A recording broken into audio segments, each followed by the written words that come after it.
वर्धमान नगर नागपूर त्यातर्फे आज भव्य शोभायात्रा बाबाच्या जयंतीनिमित्त जी निघून राहिलेली आहे.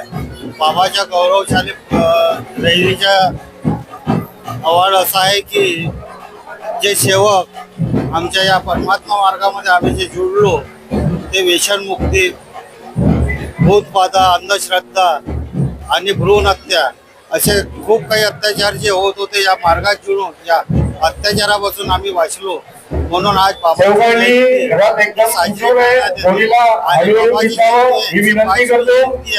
आणि या जयंती कार्यक्रमामध्ये आम्हाला शासकीय शासकीय प्रशिक्षणामधून आम्हाला छान मदत मिळत आहे. आणि बाबाची रॅली टिमकीमधून वर्धमान नगरला तिथे बनवलेलं स्थान आहे, तिथे समापन होते आणि या शोभायात्रेमध्ये लाखोच्या संख्येने सेवक उपस्थित राहतात आणि कोणताही त्रास न देता खूप छान शोभायात्रा निघते. सर्वांना माझा नमस्कार. सर्वात महत्वाचे म्हणजे ज्या घरामध्ये 8-8 दिवस चूल नव्हती पेटत, आज त्या प्रत्येक घरी चूल पेटून राहिली ना, सर्व हसी खुशीने कार्य करून राहिलेले आहेत. की मध्ये काही लोक गुंतलेले होते, त्यामुळे लोकांना खूप त्रास होता. लेडीज लोकांना तर खूप जास्त त्रास होता. म्हणून आज या जगामध्ये प्रत्येक ठिकाणी कोण्या कोपऱ्यामध्ये बाबाची जयंती हे खूप मोठ्या उत्साहाने साजरी करतात. या मार्गामध्ये बाई हे सर्वप्रथम समोर आली. तिने कोणातरी माध्यमातून या मार्गामध्ये प्रवेश केला आणि तिने आमच्या या धर्मामध्ये एक मार्गदर्शक नेमला जातो. त्या मार्गदर्शकापर्यंत पोहोचून त्या मार्गदर्शकांनी सांगितलं की तू त्या भगवंताला विनंती कर आणि सांग त्या परमेश्वराला की माझ्या पतीची दारू सुटल्या पाहिजे आणि दारू सुटल्यानंतर तू या मार्गामध्ये प्रवेश कर. लोक म्हणतात का हा मार्ग दारू सोडण्याचा आहे, परंतु मी सांगतो की दारू सोडून या मार्गामध्ये प्रवेश करावा लागते. आणि ज्या वेळेस आम्ही या मार्गात प्रवेश केल्यानंतर दारू तर दूर कोणत्या वाईट गोष्टी जवळ येत नाही. आणि या माध्यमातूनच सेवक हसी खुशीने समोर कार्य करत असतो. आणि एक वेळा मार्गात आला का तो कधी विचार नाही करत की आपण पुन्हाहून हा मार्ग सोडून दुसऱ्या कार्यामध्ये लागावं.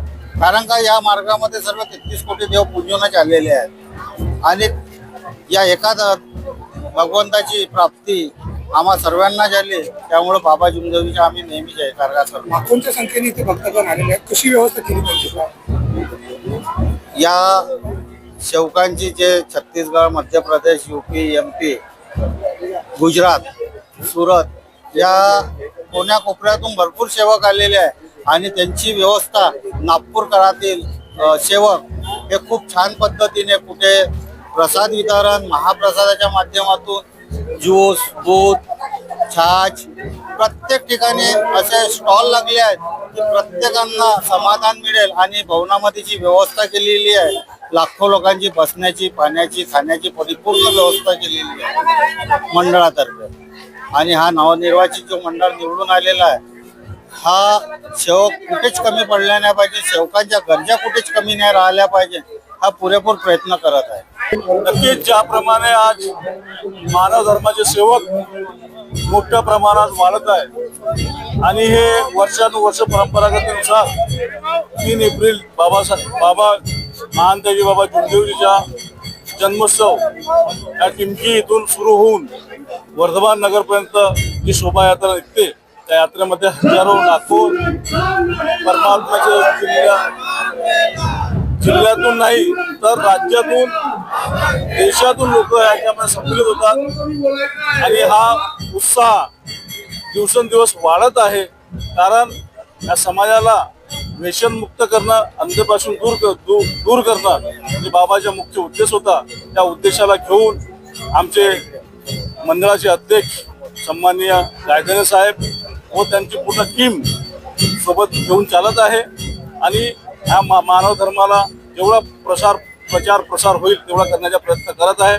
सर्व सेवक हर्षोल्लासमध्ये पूर्ण देशामध्ये आज महानतेजी बाबा जुमदेवजी जयंती साजरी करण्यात येत आहे. परंतु मुख्य इथून आज सुरुवात होत असते नेहमीप्रमाणे, दरवर्षीप्रमाणे आजही सुरू आहे.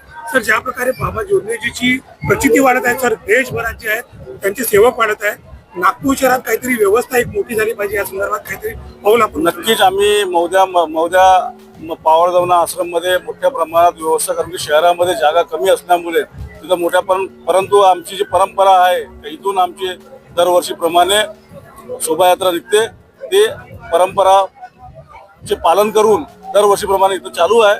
आपण बघितलं असेल पावरदवण्यामध्ये 10 ते 12 लाख लोक दरवर्षी आमचे तिथं कार्यक्रम असतो 26 जानेवारीला. त्या दिवशी पण तिथं मोठ्या लाखोच्या संख्येमध्ये लोक असतात. शहरामध्ये कंजेस्टेड असल्यामुळे इथं जागा कमी असल्यामुळे आम्ही पावरदवण्यामध्ये सर्व संचालक मंडळ काम करत आहे आणि मोठ्या प्रमाणात तिथं विकास होत आहे. काय त्याच्या मागचं तुम्हाला विशेष कारण वाटतं? देशभर गाजण्याचे कारण का महान त्यागी बाबा जोंधळेजींनी एका भगवंताची प्राप्ती केली आणि प्राप्ती केल्यानंतर बाबाच्या कुटुंबामध्ये जे दुःख होते ते एक निमित्त होतं आणि परमेश्वरी शक्तीने बाबाकडून घडवून घेतलं आणि त्यानंतर बाबाच्या परिवाराचे दुःख दूर झालं. त्यानंतर तिथे बाबा तिथे थांबले नाही आणि गावोगावी जाऊन आमच्यासारख्या दुःखी मानवाला जागवण्याचे कार्य केले. 1 पासून 10 पर्यंत झाले, 10 पासून 100 पर्यंत झाले, 100 पासून आज लाखोमध्ये आज बाबाचे महान त्यागी बाबा जोंधळेजीचे सेवक लाखोनी झालेले आहेत आणि आज महान त्यागी बाबा जोंधळेजी यांची 3 एप्रिल ही 105वी जयंती आहे आणि महान त्यागी बाबा जोंधळेजींनी जे कार्य केले आज आमच्यासारख्या दुःखी मानवाला चांगला रस्ता दाखवला, आम्हाला दुःखातून सुखात आणलं आणि आम्हाला आमचे व्यसन दूर झाले आणि आज आम्ही सर्व लाखोचे भावी सेवक आहे. हे एक परमेश्वरी ज्या बाबांनी प्राप्त केली त्या महान त्यागी बाबा जोंधळेजीचे 105वा जन्मदिवस आम्ही साजऱ्या प्रकारे साजरा करतो आणि सर्व परमात्म्याचे सेवक एकतेने कार्य करत असते. दिवसभराचं नियोजन काय असणार आहे सर? दिवसभराच्या आज बाबाच्या टीमची निवासस्थान आहे आणि इथून दरवर्षाप्रमाणे इथून आता रॅलीला सुरुवात झालेली आहे आणि इथून आपल्या वर्तमान नगर जे महान त्यागी बाबा जोंधळेजींनी मंडळाची स्थापना केली आणि त्या मंडळापर्यंत 2 वाजेपर्यंत पोहोचते. त्यानंतर चर्चा बैठकला सुरुवात होते आणि 4 वाजता कार्यक्रम आटोपते आणि कार्यक्रम आटोपल्यानंतर सर्व भाविक सेवक आपापल्या परिसरामध्ये जावं लागेल. Thank you sir. आज महान त्यागी बाबा जोंधळेजीची 106वी जयंती आहे आणि त्यांना 1948ला भगवंताची जी प्राप्ती झाली त्याच्यानंतर निरंतर सेवक हे वाढत गेले आणि आज सर्व जगासमोर आहे की एवढे मोठ्या संख्येने लोक या ठिकाणी त्यांच्या जयंतीकरता उपस्थित आहेत. आजचं नियोजन कसं आहे सर दिवसभराचं? नियोजनचं असं आहे की सकाळी पूजा झाली आमची, कारण रात्रीपासून लोक येतात निघतात त्यांच्या घरून बाबाच्या दर्शनाला करतात, म्हणून त्यांच्याकरता आम्ही महाप्रसादाची व्यवस्था केलेली आहे. सकाळी पूजा झाल्याच्या नंतर ते महाप्रसादाला जातील आणि त्याच्यानंतर त्या मंडळाचे लोक रॅली काढतात. त्या रॅलीमध्ये ज्यांना जायचं असेल ते जातील, बाकीचे लोक काही लोक घरी जातात. यावर्षी कुठं भाविक आलेले आहेत दर्शनासाठी, काय माहिती समोर आली? या वर्षी गुजरातमधून लोक आलेले आहेत, MP मधून आले आहेत, छत्तीसगड मधून आले आहेत, भंडारा जिल्ह्यातून आले आहेत, गोंदिया जिल्ह्यातून आले आणि या इकडे काटोल परिसरातूनही बरेचसे लोक येतात. काटोल आहे, वर्धा आहे.